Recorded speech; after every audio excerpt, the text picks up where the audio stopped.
2025-এ 9 বছরের cycle complete হচ্ছে। আর 2026 থেকে নতুন 9 বছরের সাইকেল শুরু হচ্ছে।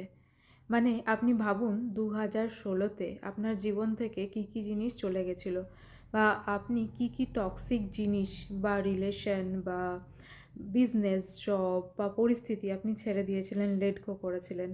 আর 2017 থেকে নতুন করে জীবনটাকে কোন কোন দিকগুলোতে গুছাতে শুরু করেছিলেন। এই 9 বছরে যে যে জায়গাগুলো পারেননি, সেই জায়গাগুলো আবার নতুন করে গোছানোর সুযোগ দিচ্ছে 2026 থেকে আমাদেরকে, আগামী 9 বছরের সাইকেল। 2026 যোগ করলে আসে 1, মানে সূর্যের সংখ্যা, মানে নতুন শুরু। আর 2025 যোগ করলে আসে 9, মানে মঙ্গলের সংখ্যা, মানে কমপ্লিশন, যেটা কমপ্লিট হচ্ছে। 1 থেকে 9 এইভাবে পরপর আসে। আর 1 থেকে শুরু হয় এবং তারপর পরপর আমাদেরকে কমপ্লিট করার জন্য একটা সাইকেল দেয়।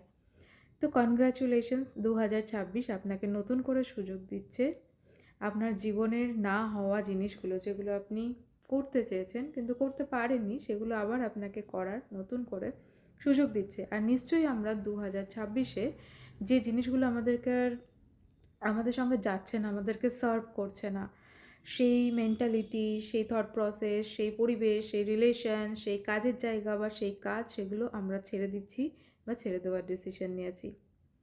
তো 2026-এ আপনার প্ল্যান কী?